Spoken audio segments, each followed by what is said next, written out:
international trade. I'm the head of international trade here at the Greater Manchester Chamber of Commerce, and I'm very happy to welcome you all today to discuss a very topical issue, which are US tariffs and the impact of UK trade. I'm very grateful to our speakers of today. We have a very packed agenda. I'm just going to tell you a bit more about to start. So we're going to have a brief introduction about who we are, the Chambers Trade Academy. We're going to have an overview of the US tariffs announcement.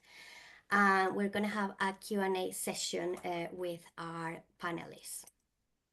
So who we are, this is an initiative by selected chambers of commerce across the UK to offer free virtual sessions covering everything related to export, import, customs, and business opportunities globally. Combined, we represent about 18,000 businesses altogether across all sizes and sectors. Across the chamber network, we offer a wide range of international trade support, ranging from international trade events, readiness assessment, export, import, customs training, customs regulatory consultancy services, market entry services, including partner finding, commercial debt recovery, foreign exchange, credit checks, certification services, and customs brokerage. So across the board, we are here well positioned to support you. And today, we want to start off, before we officially get into the presentation of today, I just wanted to launch a poll about what's the current impact that some of you businesses have felt so far on the US tariffs. So if I can give you a few seconds to please answer the poll, that will be great. I know some of you already answered this during the registration, but if you can provide us some indication, will be fantastic. Thank you so much. Bravo.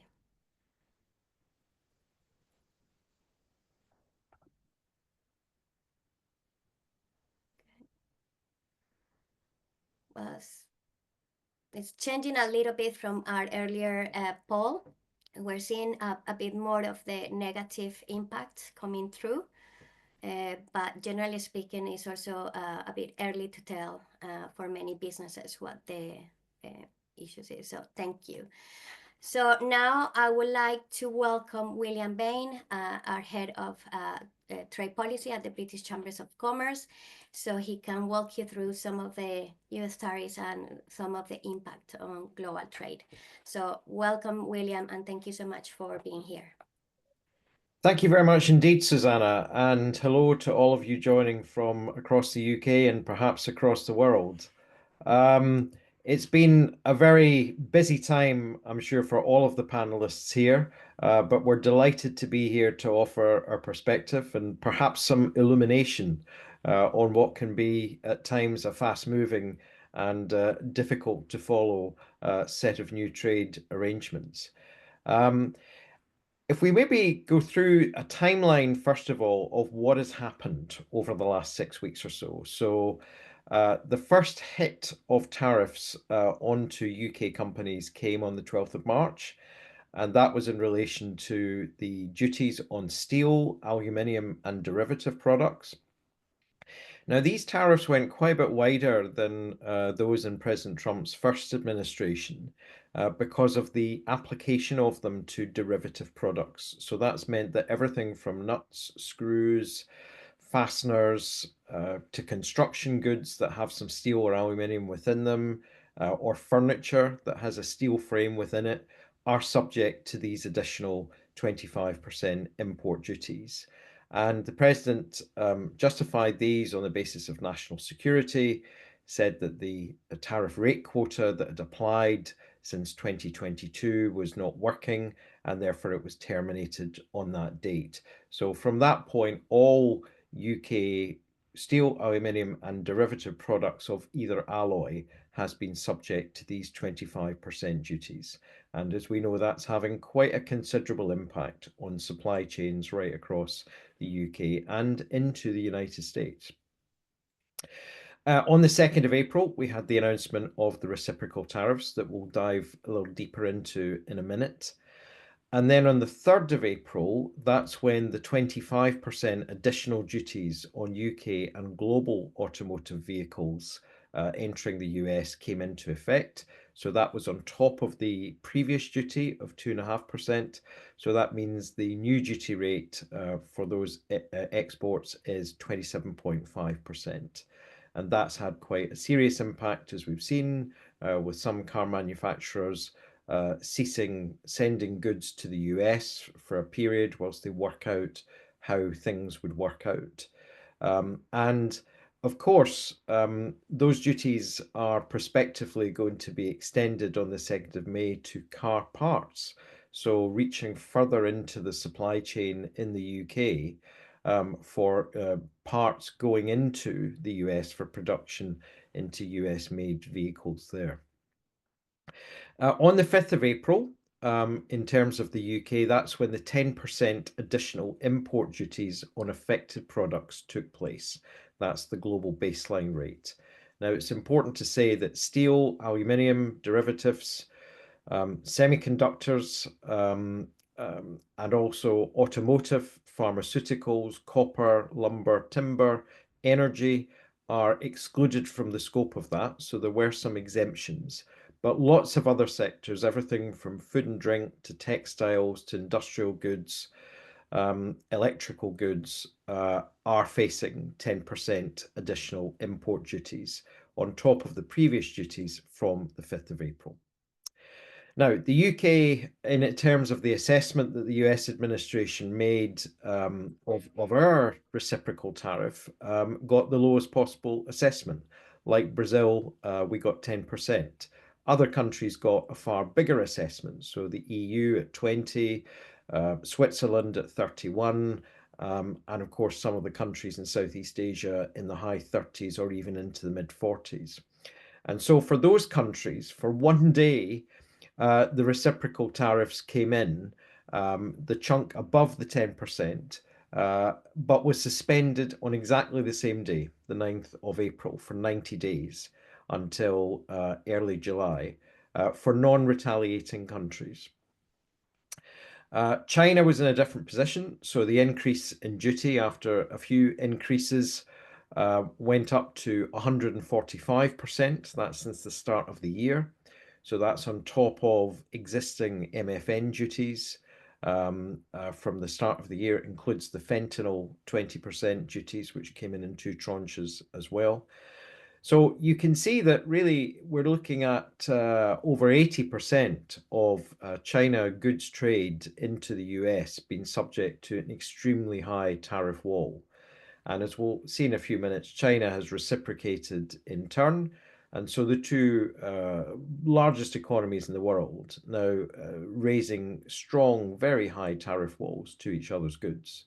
And that's having an impact on global trade across the board. On the next slide, we move into April. Just back a slide.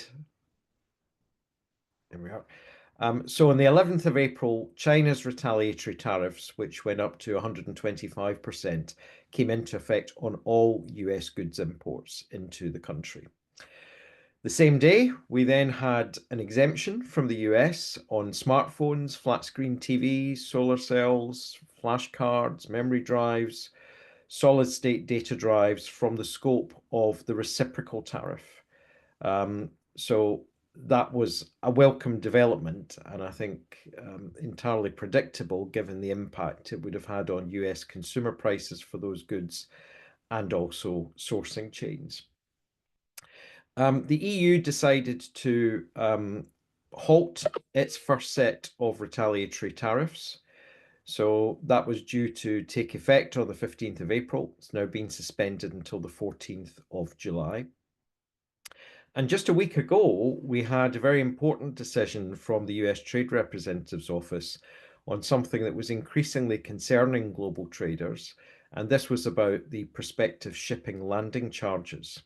So the US had talked about introducing charges of up to £1.5 million per boat landing at a US port for lines which had China made boats in their fleet or on order. And that was irrespective of whether it was a non China made boat that was actually landing at a US port. So the new plans put in place for consultation and due to take effect in October from USTR will exempt non-China made boats from that. So that is a good thing. The scope of the charges for China made boats is much, much reduced in the matter of thousands, but for very high volume boats, of course, there is a tonnage reference point. So the liability for China made boats could still be considerable. And of course, if we look at many of the global shipping operators, including those registered in Europe, then a significant proportion of their fleet is China made boats. So this is still going to impact upon the logistics around exports and global trade. There is a consultation that is opening from USTR's office, and our sibling organization and partners at US Chamber have been very helpful in making pro-business, pro-growth, pro-trade points into USTR. On the 3rd of May, we're still due to see the extension of the 25% auto duties to auto parts. So if you take in overall the scope of that first tranche, just about the cars and light trucks, and now onto the auto parts, that is an estimated $460 billion worth of cars and car parts covered by these new duties. And this will cover everything from engines to lithium batteries, tires, shock absorbers, onboard computers within cars. So it's really going to reach quite far down into supply chains. And there will be another tranche of UK companies that will be affected by these new duties if they come in as planned on the 3rd of May. On the 8th of July, the 90-day suspension period for non-retaliating countries on the reciprocal tariffs above the global baseline rate of 10 is due to end. So we will see whether deals are made between the 70 or more countries that are negotiating with the US administration right now, or whether that period may be extended. But that is purely up to the president and the administration, whether they would choose to do that. And on the 22nd of November, there is also a deadline for USTR to report into the president about tariffs on copper and copper derivative products as well. So that's another risk that's coming down the track in terms of extension of this. And the next slide, please. So in terms of the global baseline, 10% has applied to all imports in those affected sectors, unless your goods are in the excluded categories from the 5th of April. And we are seeing that applying different tariffs prospectively, if no deals are reached, it is one of the biggest shifts in global goods trade since 1947.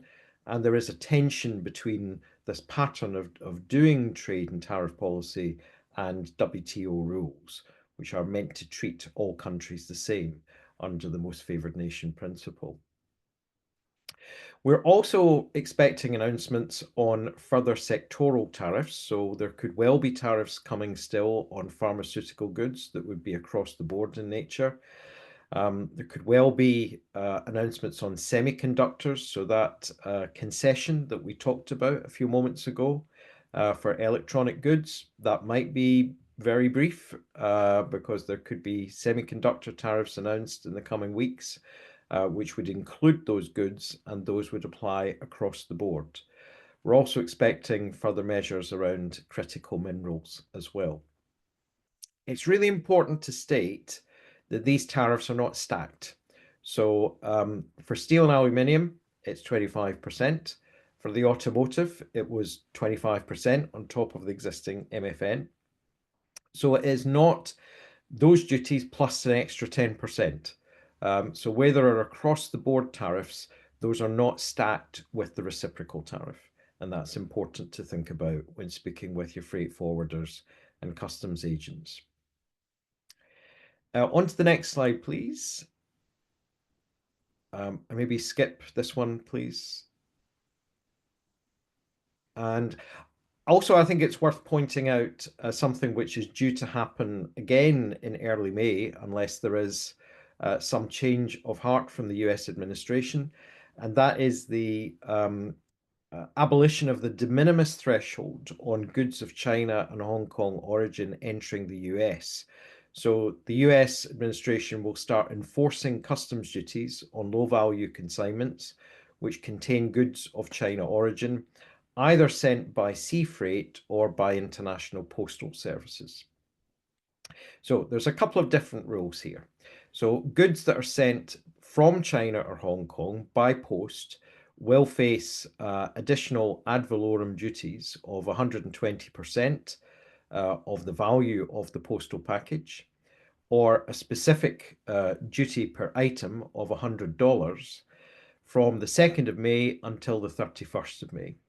And then from that point, either the ad valorem rate of 120% of value or $200 per item will apply, whichever is the higher.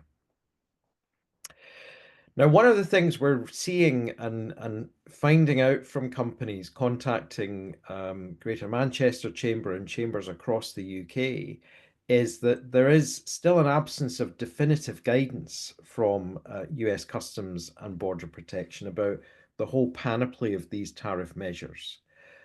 So particularly for the abolition of the de minimis threshold, we're looking for further guidance.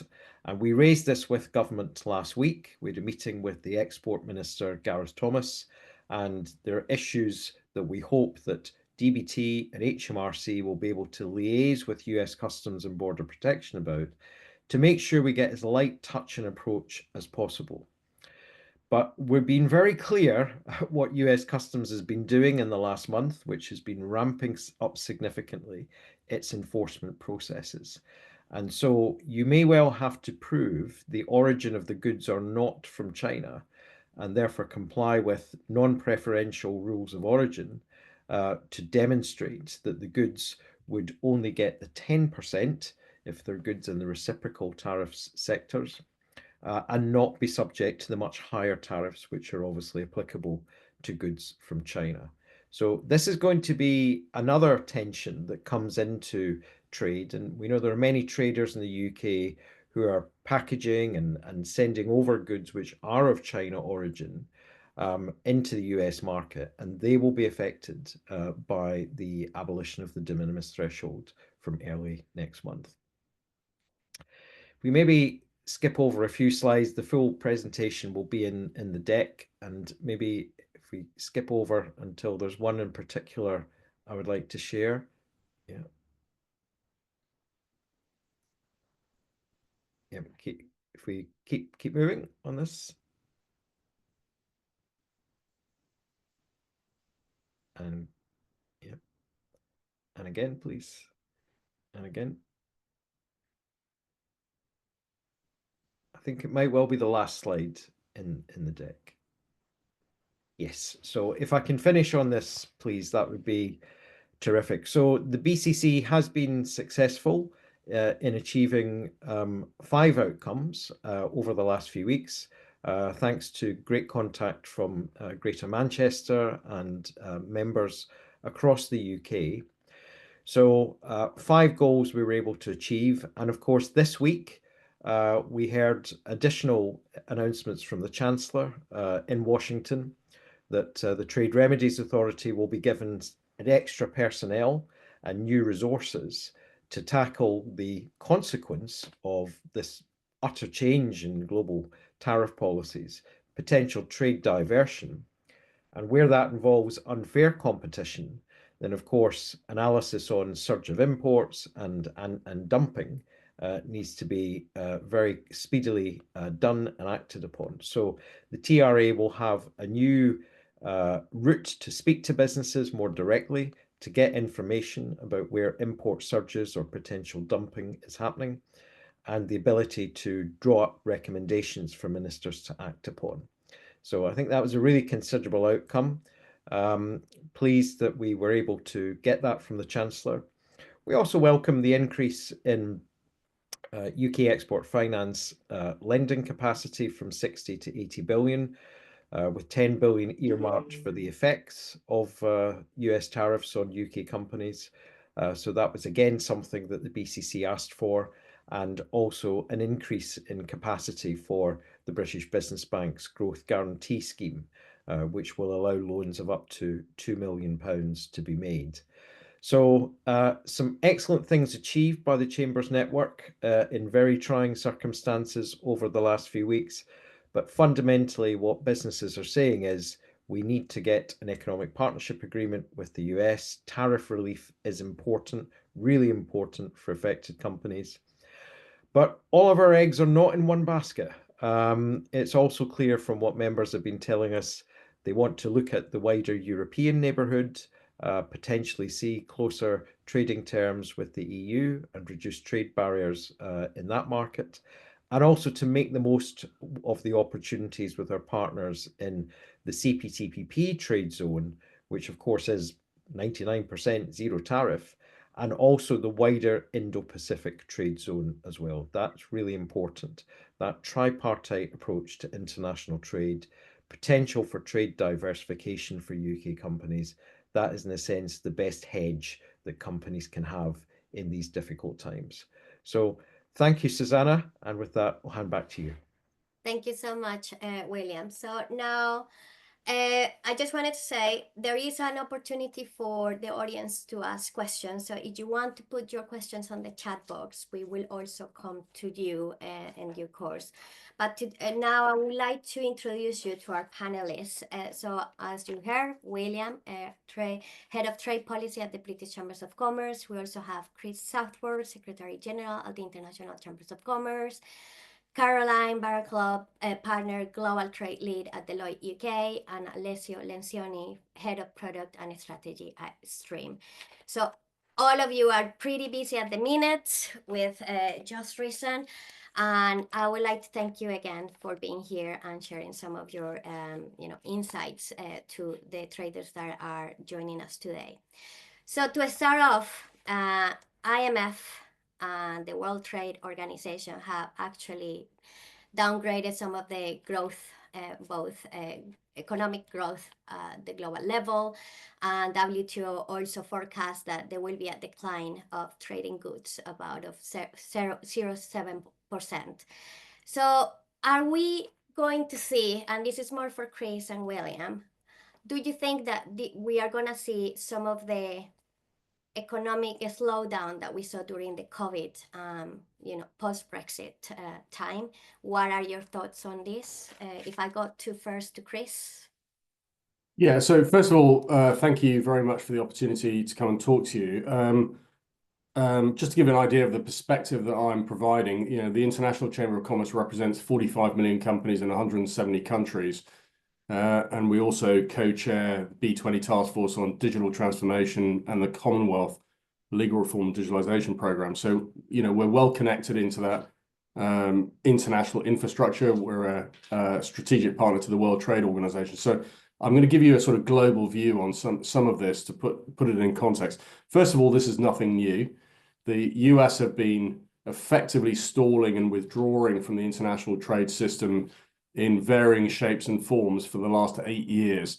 What we're now seeing is a massive acceleration of disruption from the US. But you've got to put things in perspective. The US has the ability to disrupt the global system, and obviously for the UK economy, we will probably be harder hit than others, given the integration of the economies, particularly the services economy, between the two countries.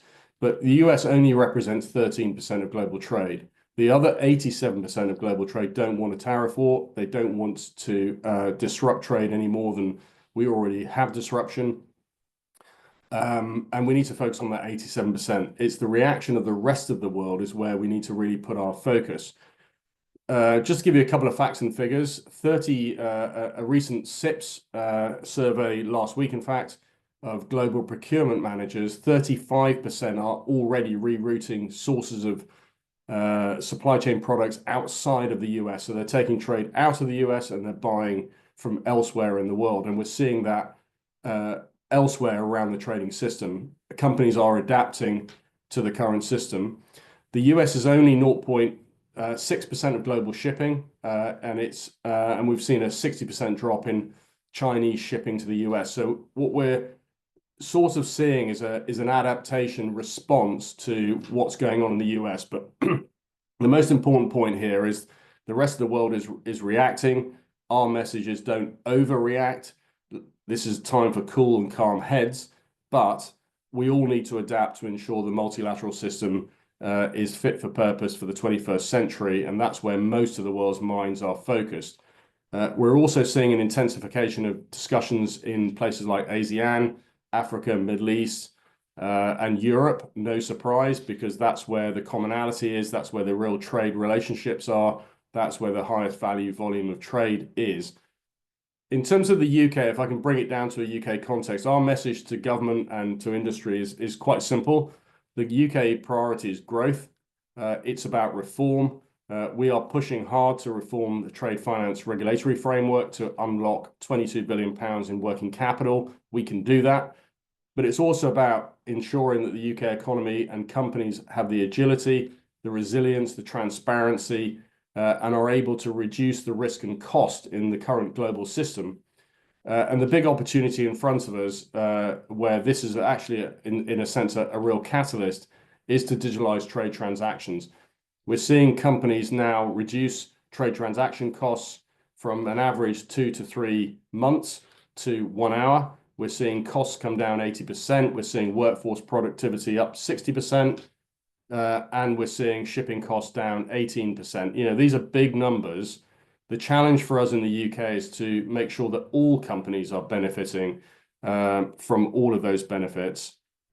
But it's all about now giving companies the ability to better manage and control cash, to untrap the cash in supply chain so you can get your money in and out of markets quicker. You get better transparency to know where your supplies and products are, and can move those quickly. That's where digitalization really kicks in.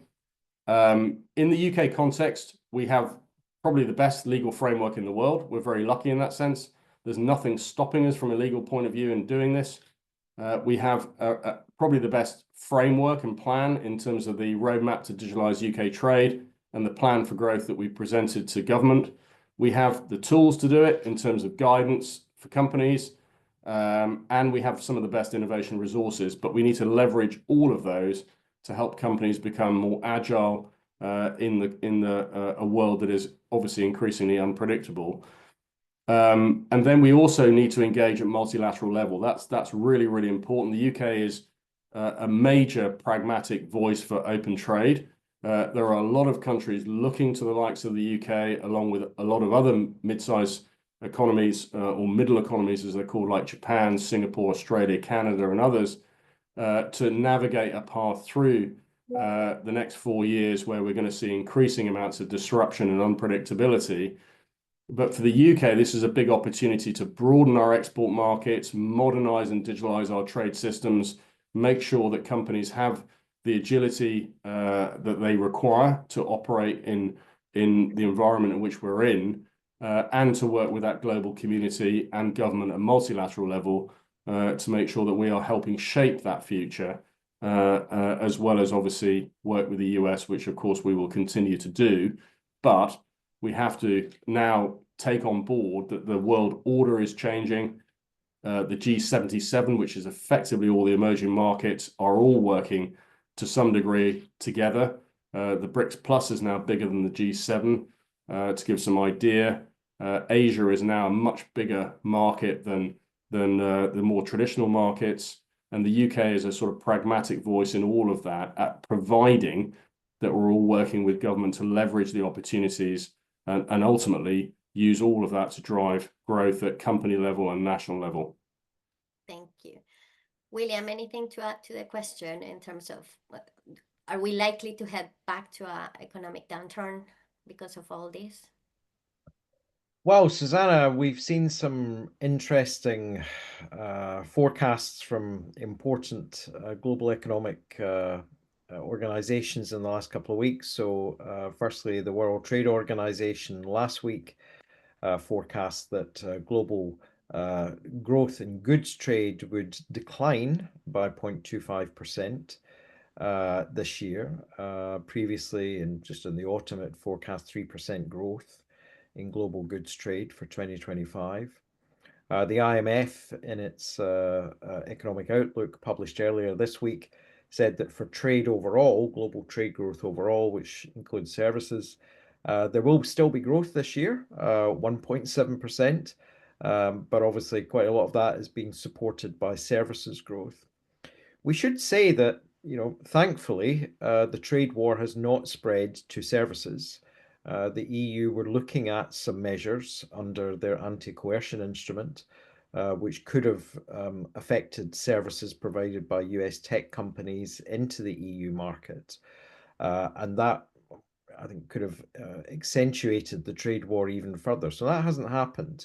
And if you look back at what the WTO was saying late last year on services growth, we're seeing services trade globally grow by 8-9% a year. So there should still be real optimism that those services, not intrinsically linked with the supply of goods, can continue to see strong growth this year. So yes, an economic boulder in the water, perhaps a reduction in growth. We saw the IMF reduce the UK's growth forecast to 1% for this year. The BCC's forecast is 0.9% for this year, so in line with that.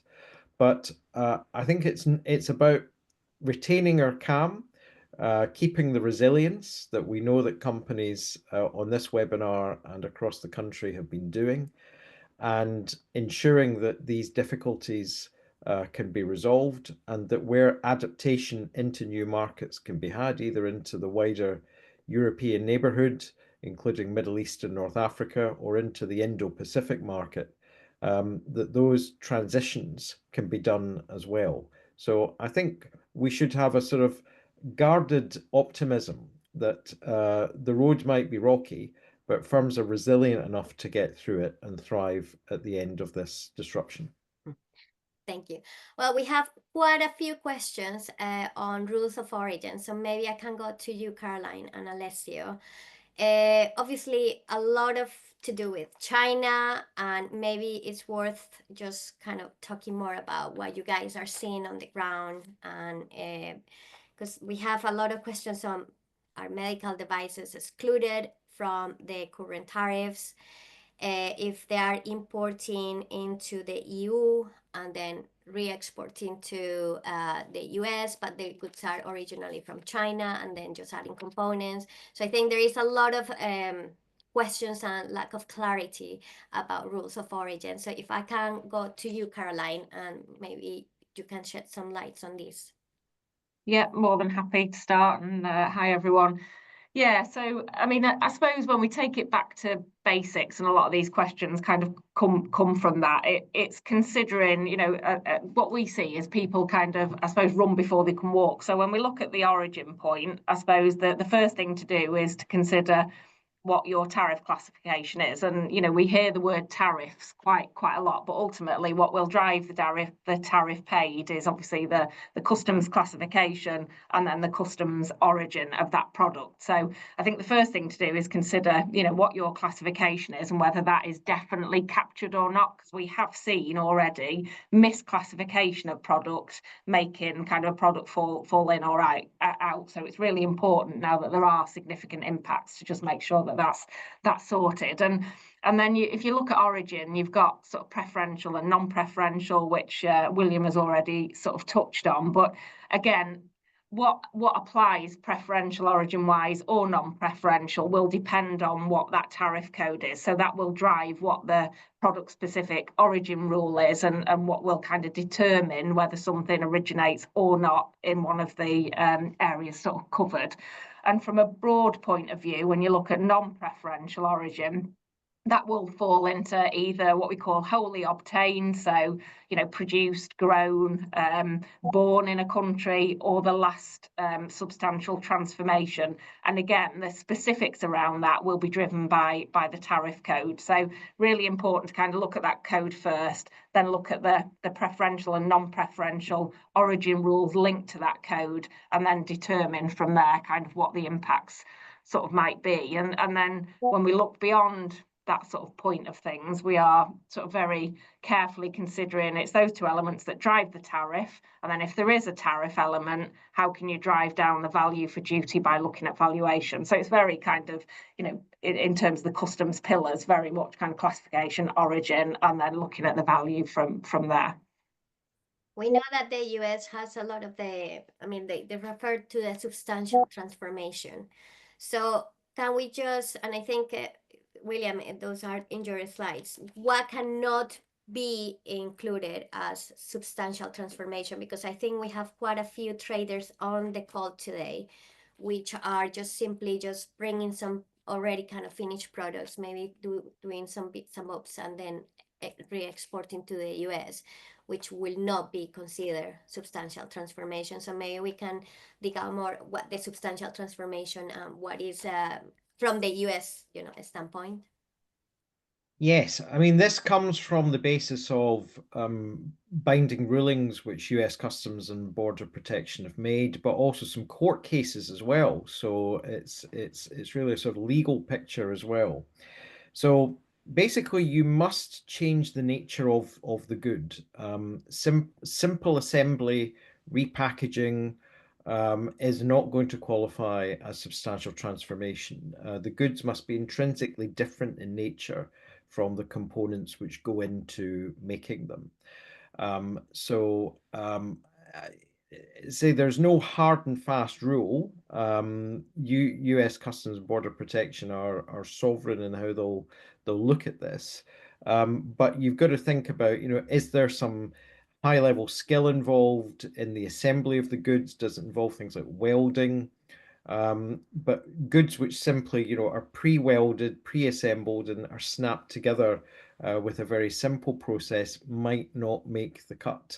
So there are 11 factors that I think are set out in a previous decision from US Customs and Border Protection, and those will be on the slide deck for people to consult after the webinar. Thank you. Now, Alessio, you're working day in and day out with exporters, and how are you seeing these companies adapting to the new tariff changes, and especially cross-border? Some of these tariffs might have hit some of the shipments that, they sold them before all this came about and then got to the US. How are you dealing, or what is it that you're seeing on the ground in terms of how companies are dealing with all this? Thank you for the platform, Susanna, and thank you for the question. I think to be slightly more pragmatic and factual, as you're saying, in terms of dealing with these attributes on the ground every day, when there's a US tariff shift or a tariff shift in any region, I think the natural instinct for many businesses is to wait, hope for exemptions, and understand and see if those costs simply can't just be passed on to the end consumer or to their ultimate customer. And I think it's also the question about the materiality. I think the question that was posed previously in terms of we hear the word tariff and we panic, ultimately does send shiver down some of our business spines. But I think largely and more importantly, it's to understand what is the relativity of that actual implication on the supply chain. And what I mean from that perspective is if a business is importing that item in, is it going to drive up their cost significantly? Are there ways around it? And where we're seeing a growing number of businesses take different routes to get ahead of these tariffs are structurally reassessing their supply chains. I think that's arguably one of the more natural points, whether it's rerouting shipments via alternative ports, considering country of origin strategies and working with suppliers to adjust their Incoterms, and businesses that ultimately adapt early tend to shield their margins and protect their competitiveness. So the real question for companies isn't how much will this cost us, but rather how quickly can we pivot our supply chain when it does. The winners aren't necessarily the ones who avoid the tariffs, but the ones who build flexibility into their logistics models from the start. And I think that's quite important. So understanding from the onset, when you're quoting out a client from a purchase order perspective, ultimately being able to assess and see what is this origin going to be, or what are these tariffs relative to the origin going to be. Going back to William's point, a general rule of thumb that we ultimately always say to our clients is that repackaging and routing something through the UK, even though the country of origin might be something that's non-preferential, doesn't constitute enough. There needs to be a material change in the item. And I think without going into the extremities of what that looks like, I think we all know within our own operations, within our own businesses, what that materiality actually is. To give a more practical example, if we have to consider a vehicle is composed of multiple different parts that have multiple different countries of origin, regardless of what those pieces might ultimately be.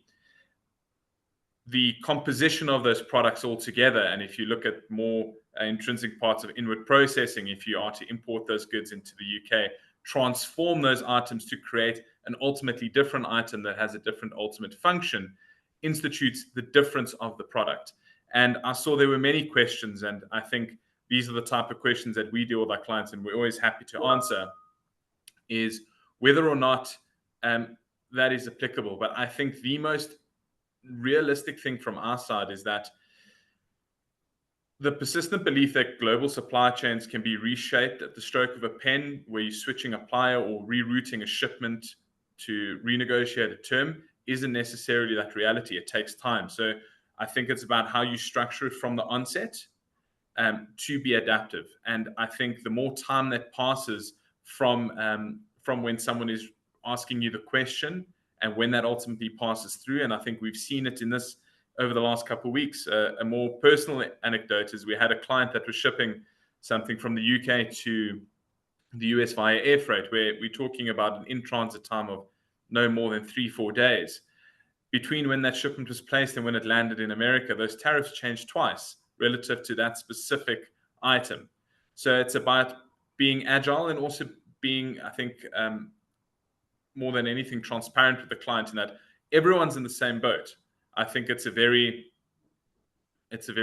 fluid environment at the moment, and we ultimately urge people to not panic, but to have the structures in place. And we're always happy to assist businesses to put those structures in place from a practical perspective, not a theoretical perspective, in terms of actually how it's implemented, to be able to adapt quickly to what those changes ultimately look like.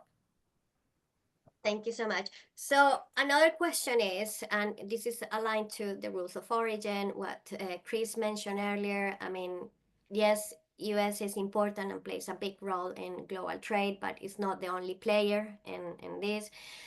And we need to encourage diversification, both on exports or supply chain. The UK is a big player, but which will be the key regions, or when you are working in terms of diversification of the supply chain, Caroline, this is a question for all of you. What would you suggest for companies to start looking into in terms of that diversification? Because looking at the supply chain right now is very critical, but we know that the US tariffs are impacting not just China, EU, is impacting 195 countries across the globe.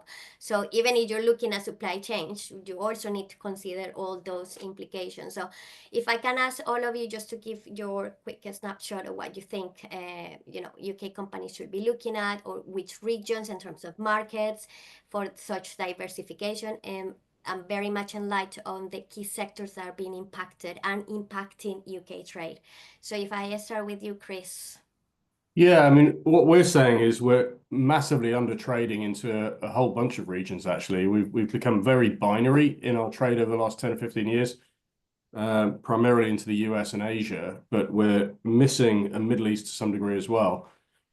If I can just say Latin American trade, the consumer market in Latin America is double the size of the US, just to put it in context. And the trade numbers into Latin America are extremely low.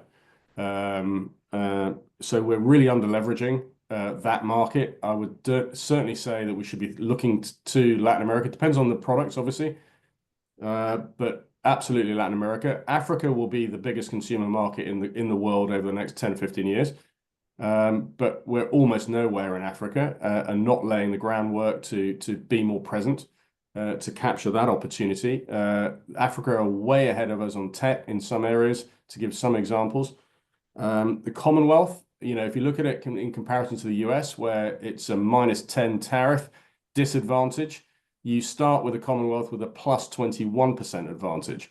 To put that in context. So, I would look certainly at the usual markets, Asia, obviously, Middle East, obviously, but certainly start looking at Latin America more intensively, and definitely be laying the groundwork for Africa to be positioned correctly in the future, and definitely leveraging the Commonwealth market where there's a huge opportunity. I think to add to that, Chris, as well, one of the things that we see is as companies are gathering kind of data and business intelligence on this, is actually they don't even realize sometimes where they are already multi or dual sourcing. So again, look at that current landscape and look at, per SKU, per commodity code, actually is there already some, diversification that they're not even aware of? So almost that kind of pre-mapping to then feed in, Chris, some of those things that you've mentioned. Yeah, and I fully agree with Alessia's comments there.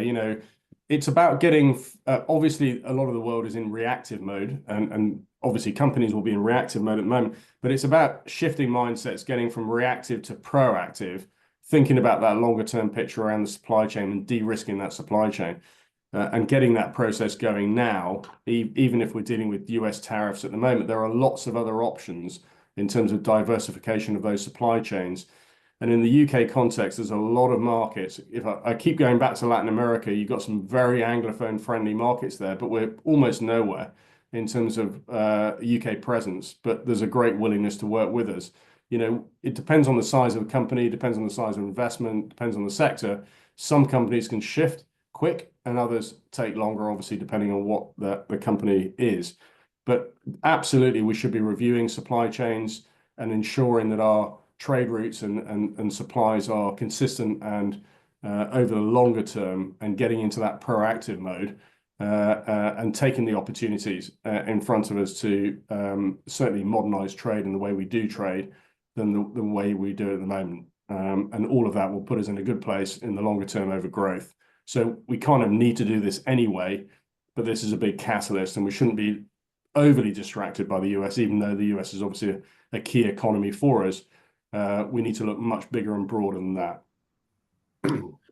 I think just to add on to Chris's statement, if I can, I think this is a two-pronged approach. I think there's attributes, and similar to the point that was raised now, is that there's the aspects in terms of how do we increase the places of procurement for items that are ultimately going to be sold onto other markets. So it's about looking alternatively. I think the world of production, we've seen that shift happening away from Southeast Asia quite significantly in the last 4 or 5 years, with lower reluctancy on Chinese businesses, and also how that production has shifted to alternative markets, whether that be India, certain parts of Africa, different countries within Southeast Asia, and also looking internally within Europe, bringing back certain amounts of production locally with increased roboticization in terms of advanced manufacturing and the likes of, depending again on the industry.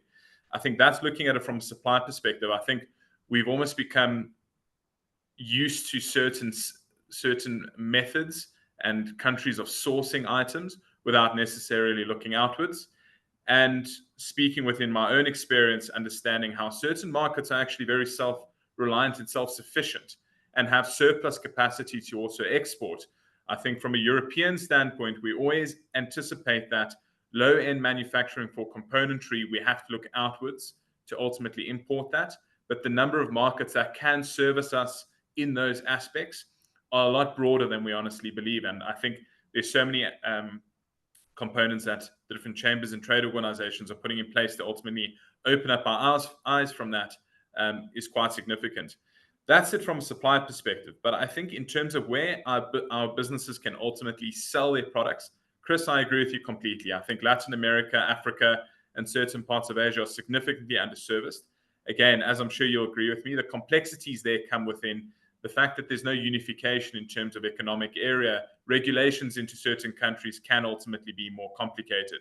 However, within our space, in terms of trade compliance and practicality, we do see certain markets, specifically in South America as well as Africa, and even areas as far-flung as Southeast Asia, whether that be Singapore, Japan, Korea, that are actually very simple to operate as foreign businesses without having to have a local presence, where you can import your items through relative ease.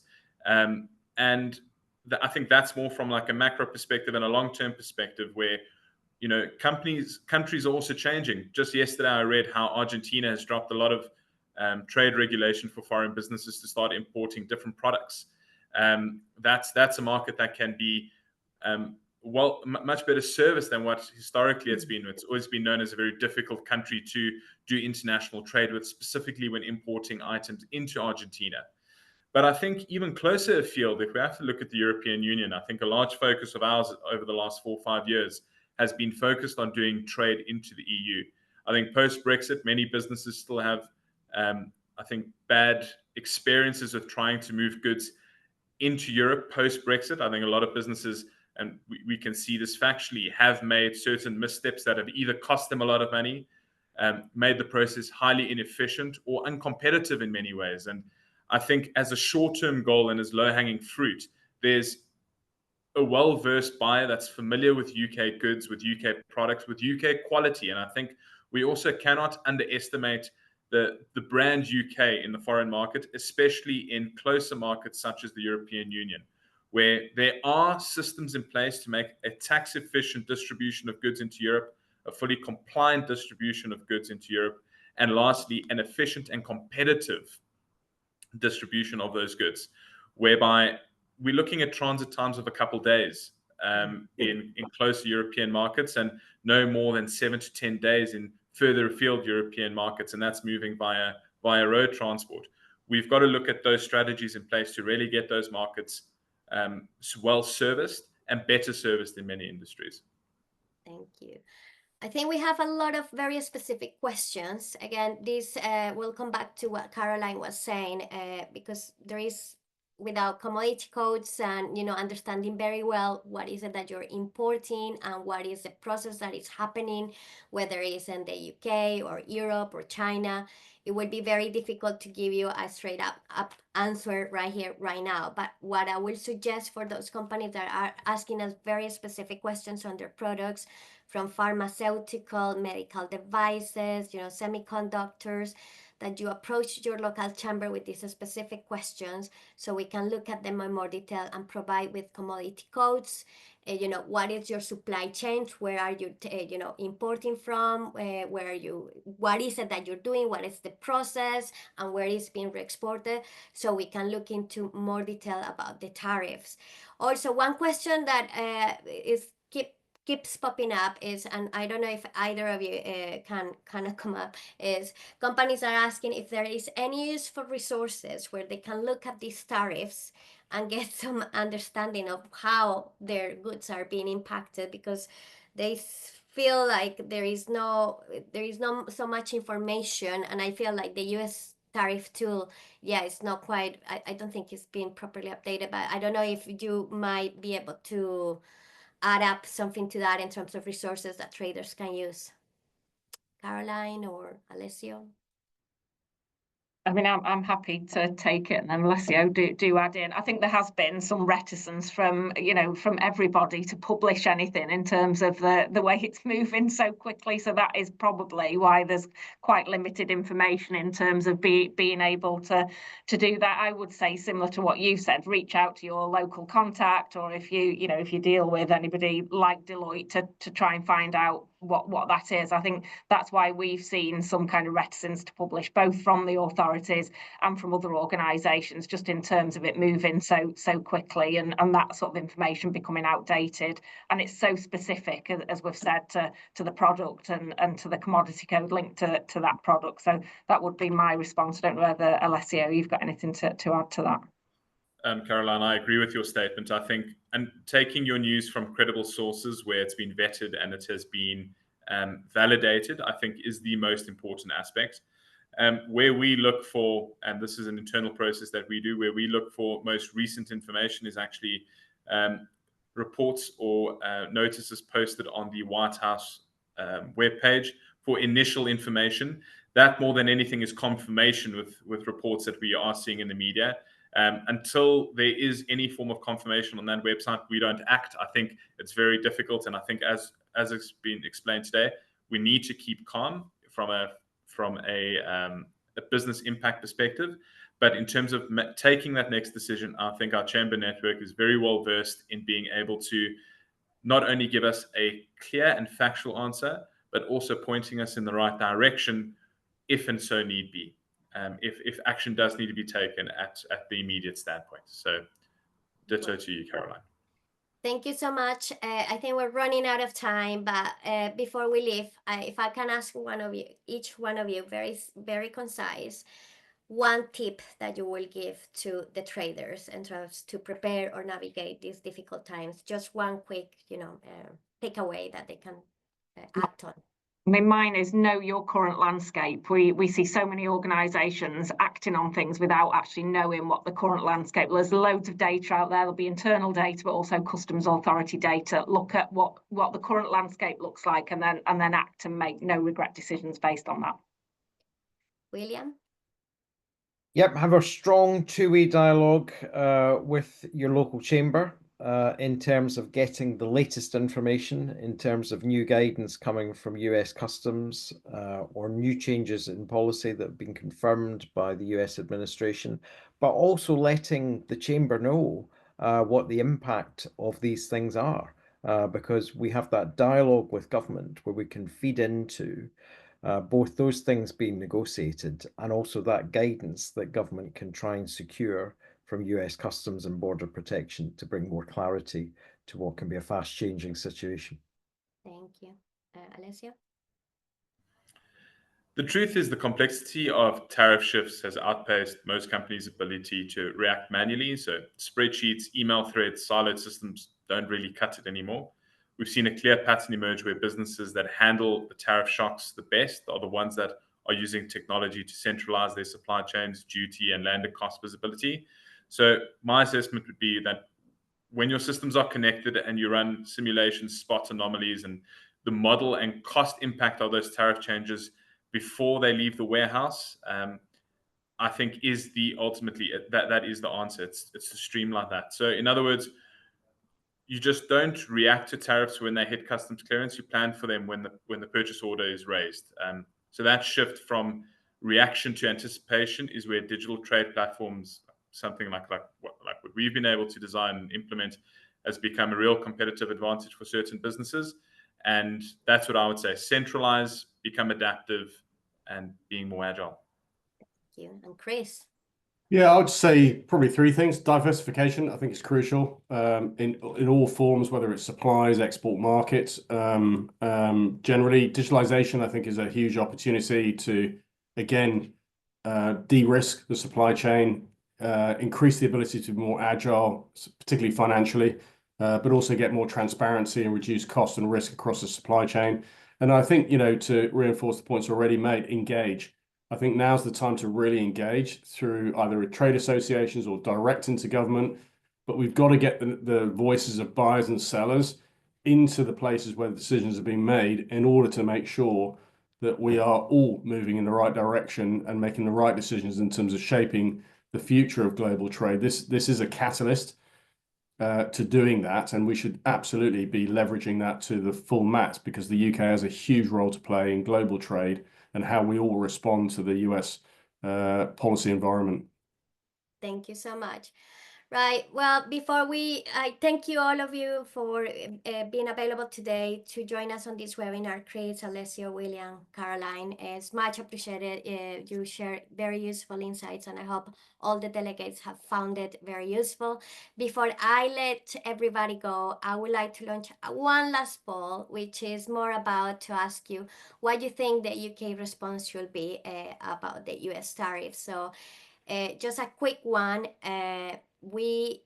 From a snapshot poll that was done, I think last week, William, from the BCC, the clear message is that businesses do not want any retaliatory actions, but just keep the diplomatic channels open.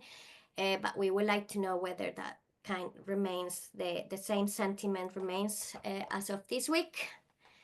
So thank you so much, everybody, for contributing to this poll. It's much appreciated. And I would like to finalize just saying how important it is to rely on your local contact, your local chambers, and the different partners. We had some of them here today. In Greater Manchester, we also have the Business Growth Hub that can help some of these companies with some information and support. So make sure that you are tapping into these different organizations. As William said, we are also very, very keen to hear from businesses how you're finding trade, what are the main barriers that you're finding, what are the key sectors or products that that are finding the most barriers. And yeah, just we are here also to help you diversify and look into those markets. As Chris alluded, our trade with Africa is less than 2% at the minute, and I think with Latin America it's pretty much on the same level. So there is a lot of other markets that we should be looking at. We hope that you found this webinar useful today. We have another session coming up in May, which is looking at ESG and the global sustainability landscape, which is also impacting many traders. So please make sure that you contact your local chamber to register for that.